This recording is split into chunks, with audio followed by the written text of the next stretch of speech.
ఇప్పుడు నిజంగానే ఇండి బ్లాక్ సంబంధించి మనం మాట్లాడుతున్నాం ఒకవైపు. ఇంకొక వైపు ఏంటంటే సార్, బీజేపీ కూడా ఒక అగ్రెసివ్ స్టాండ్ తీసుకున్నట్టుగా కనబడుతుంది.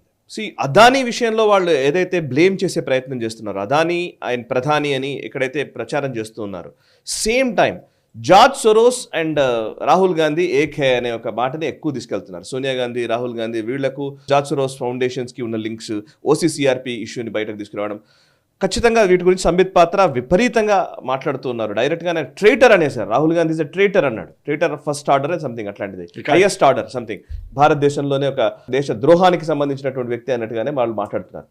సో బీజేపీ ఒక అగ్రెసివ్ స్టాండ్ తీసుకోవడాన్ని మీరు ఎట్లా అర్థం చేసుకోవాలంటారు? ఎందుకంటే ఇప్పటిదాకా మాట్లాడింది వేరు, ఇప్పుడు మాట్లాడుతున్నది వేరు. రాబోయే పెద్ద పెద్ద ఛాలెంజెస్ని ఫేస్ చేయాలంటే ఇప్పుడు మనం డైరెక్ట్గా తీసుకోవాల్సిందే అని ఒక ధృవీకరణకు వచ్చారా అనేది నా అభిప్రాయం.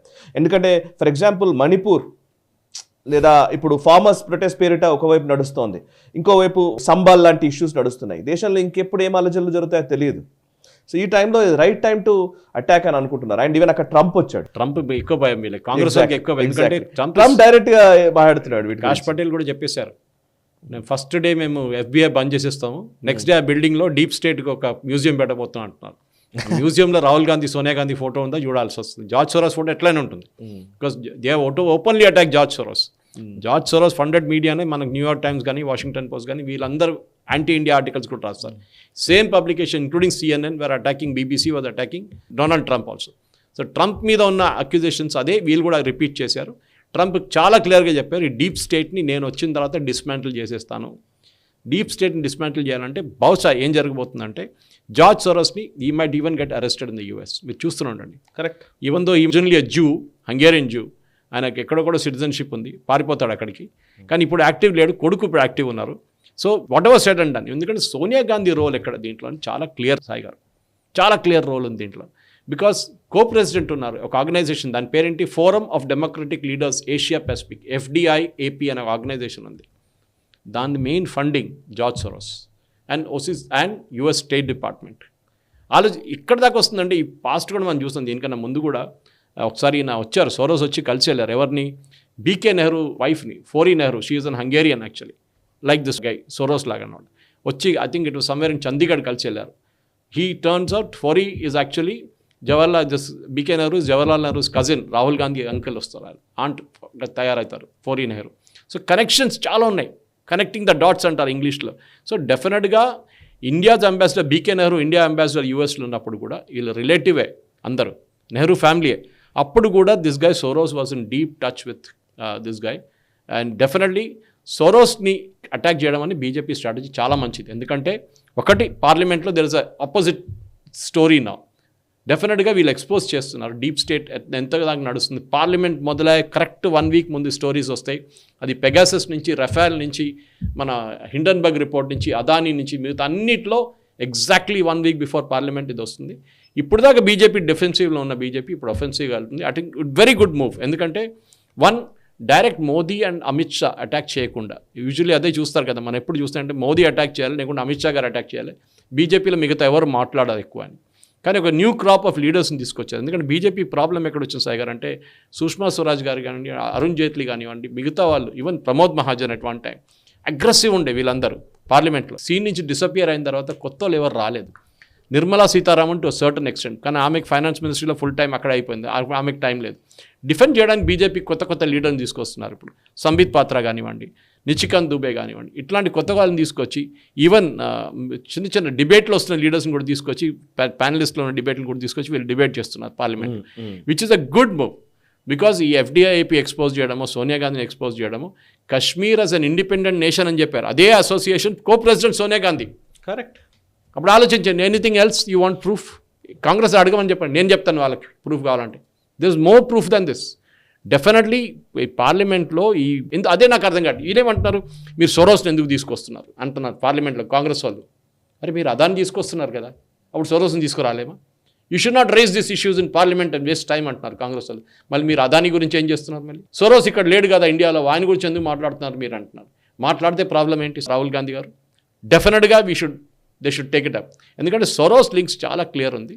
హీ హెస్ బిన్ ఫండింగ్, అందరికి తెలుసు, ఇక్కడ కాదు చాలా కంట్రీస్లో హీ హెస్ వెరీ క్లియర్. మన మోదీ కేసే చెప్పాడు కదా, I'm allotting $1 billion to bring democracy back in India. Because Adani has to be brought down, because if Adani is down, Modi will come down. And open statement ఇచ్చిన మనిషి George Soros. Correct. దానికన్నా పెద్ద link ఏం కావాలి మళ్ళీ మీకు? చాలా clear. ఒక మెథాడికల్గా కూర్చొని మనం అనలైజ్ చేసే సాయి గారు ఒక లింక్ నుంచి లింక్ వస్తుంది. అసలు పెద్ద స్పైడర్ వెబ్ అది. మనం అనుకుంటాం these are all happening in isolated incident. దీని అన్నిటికీ ఒక కనెక్షన్ ఉంది. మీరు ఆలోచించండి, ఈ OCCRP వాళ్ళు, which is suppose to be union of journalist, independent journalist, వాళ్ళకు రిపోర్ట్ తీసుకొచ్చారు అదానీ గురించి. Rahul Gandhi press conference address చేస్తున్నా అని చెప్పి అనౌన్స్ చేస్తుంది ఎవరు? OCCRP. కాంగ్రెస్ హ్యాండిల్ కూడా అనౌన్స్ చేయలేదు, ఇంకా ట్విట్టర్ హ్యాండిల్ వాళ్ళు. OCCRP అనౌన్స్ చేస్తారు Rahul Gandhi is going to address a press. What is the connection between OCCRP and Rahul Gandhi? వాళ్ళు ఎందుకు అనౌన్స్ చేయాలి?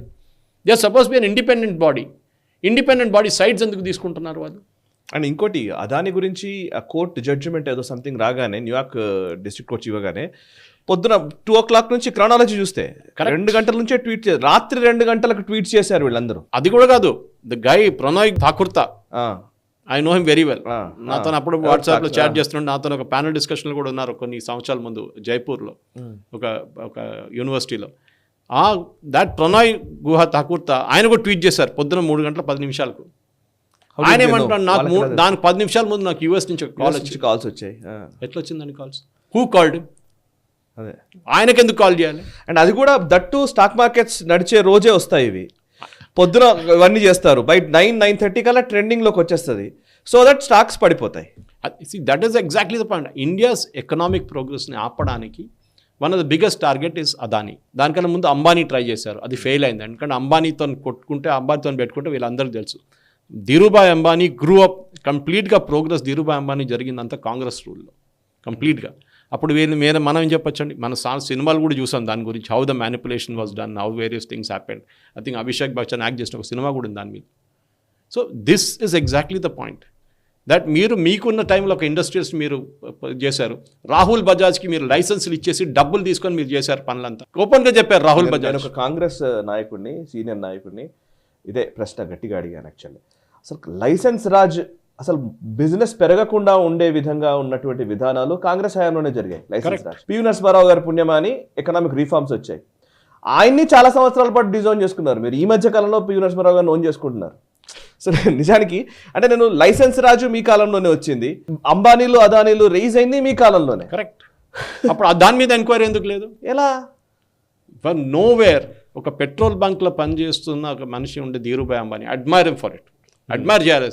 ఏడన్ అని చెప్పి ఒక కంట్రీలో, ఆఫ్రికన్ కంట్రీలో, he was working as a petrol బంక్లో అసిస్టెంట్గా, పెట్రోల్ నింపడానికి అసిస్టెంట్గా పనిచేసిన మనిషి ఈ setup Reliance. Great story, wonderful story. అది చేయాల్సింది. Every Indian should be proud of it. కానీ మనం అలెక్ట్ చేయవచ్చా? అంబానీ డబ్బులు ఇచ్చాడు, డబ్బులు ఇచ్చుంటారు, అందరు ఇస్తారు. మనం చూసాం ఎలక్ట్రల్ బాండ్స్ కేసులో కూడా చూసాం. ఎవరు ఇవ్వలేదు డబ్బులు? అందరికీ తెలుసు. అహ్మద్ పటేల్ అనే మనిషి సోనియా గాంధీ ఆఫీస్ బయట స్టూల్ వేసుకుని కూర్చుంటుండే ముందు. ఆయన మిస్టర్ 10% అన్నారు అందరు. అంటే సోనియా గాంధీని కలవడానికి వెళ్తే మీరు ఏ ప్రాజెక్ట్ తీసుకెళ్తున్నారో దాని 10% అహ్మద్ పటేల్కి ఇవ్వాలన్నమాట. 5,000 కోట్లు ప్రాజెక్ట్ ఉంటే 50,000 కోట్లు you have to give to this person, or 500 కోట్లు ఇవ్వాల్సి వస్తుంది. 50 పెట్టుకుందాం మనం.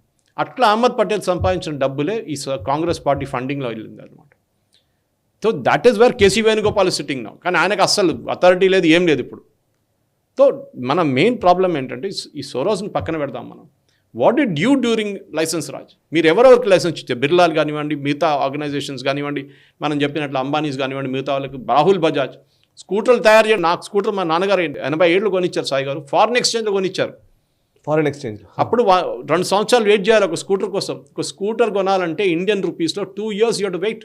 ఎందుకంటే కాంపిటీషన్ రానియలేదు. వీళ్ళు ఒకళ్ళే ఉంటారు కదా, మోనోపొలీ వాళ్ళకి ఒకళ్ళే నడపాలి, వాళ్ళు మాత్రమే వాళ్ళు ప్రొడక్ట్ చేయాలి. దాని తర్వాత కాంపిటీషన్ లేదు. దాని తర్వాత ఓపెన్ అప్ చేసినప్పుడు కైనెటిక్ వచ్చినాయి, హీరో వచ్చినాయి, మిగతా అందరూ వచ్చేసి ఇప్పుడు వాళ్ళందరూ వాడుతున్నారు. ఇప్పుడు కూడా 87 కొన్న స్కూటర్ మా ఇంటికాడ వాడింది. ఇప్పుడు 2000 నుంచి నేను కార్ కొన్న తర్వాత వాడలేదు. So I'm trying to say one example is సోరోస్ని తీసుకొచ్చినప్పుడు డెఫినెట్లీ సోరోస్ ఎక్కడ పెట్టాడు? $1 billion నేను ఇచ్చానని సోరోస్ చెప్తున్నాడు. ఎవరికి ఇచ్చారు $1 billion?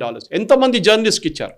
చాలా క్లియర్ లింక్ ఉంది. జర్నలిస్ట్, చాలామంది ఇండియన్ జర్నలిస్ట్కి వాళ్ళ లైఫ్ స్టైల్ చూడండి. వాళ్ళకి అసలు జాబ్ లేదు, ఏం లేదు, ఏదో ఒక 2 యూట్యూబ్ ఛానల్ మెయింటైన్ చేసుకుంటారు.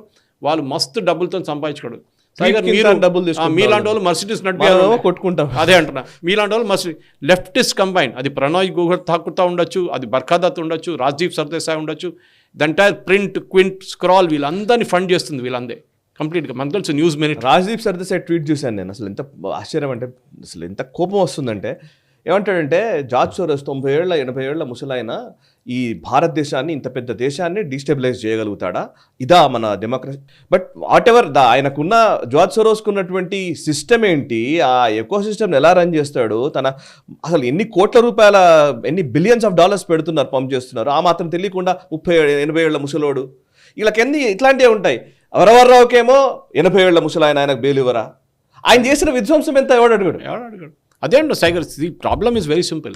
డబ్బులు పెడితే ఎవరైనా కొనుక్కోవచ్చు. మోస్ట్ 95% to 98% జర్నలిస్ట్ని కొనుక్కోవచ్చు. పెద్ద పెద్ద మాటలు అంటారు, ఇండిపెండెన్స్ ఆఫ్ జ్యుడిషియరీ, అది ఇది అంటారు. కానీ వీళ్ళు చేసే పని ఏంటి? ఇట్లాంటి పనులు. డబ్బులు తీసుకొని రాస్తారు. ఇక్కడ కూడా 95% of journalist, including Telugu media, Malayalam media 99%. వీళ్ళు డబ్బులు తీసుకొని రాస్తారు. కానీ మాట్లాడేటప్పుడు పెద్ద పెద్ద మాటలు అంటారు. మోదీ అంటారు, డెమోక్రసీ అంటారు, బ్యాక్స్ మోదీ డెమోక్రసీని చంపేస్తున్నారు, మోదీ ఫినిష్ చేసేస్తున్నారు అంటారు. This entire funding eco system మనం చెప్పట్లేదు ఇది. Even president Trump is saying, నా ఎదుట వీళ్ళందరూ నడిపించారు క్యాంపెయిన్. CNN కానివ్వండి, అక్కడున్న New York times, Washington post, financial times name చేశాడు ఆయన. వీళ్ళందరి దుకాణం నేను బంద్ చేస్తాను, నేను వస్తాను అన్నాడు. క్యాష్ పటేల్ దానికే పెట్టాడు. క్యాష్ పటేల్ రాగానే చూడండి, FBIని ఫస్ట్ బంద్ చేస్తాడు, FBI తను డీప్ స్టేట్ని బంద్ చేపిస్తాడు. దాంతో జార్జ్ సోరోస్ అక్కడి నుంచి పారిపోయి ఇంకెక్కడ పోయి ఉండబోతున్నాడు. డెఫినెట్గా జరుగుతుంది, చూడండి అది. Wonderful wonderful. ఐ విష్ తొందరగా జరగాలని కోరుకుంటున్నాను. ఈ వీడియో మీకు నచ్చినట్టయితే లైక్ చేయండి, 10 మందికి షేర్ చేయండి. అలాగే కామెంట్ల రూపంలో మీ అభిప్రాయాలను మాతో పంచుకోండి. Nationalist hub group of channels ను సబ్స్క్రైబ్ చేసుకుని తెలుగునాట జాతీయవాద జర్నలిజాన్ని ప్రోత్సహించండి. ఈ వీడియో కింద ఉన్న బెల్ ఐకాన్ పై క్లిక్ చేయడం మర్చిపోవద్దు.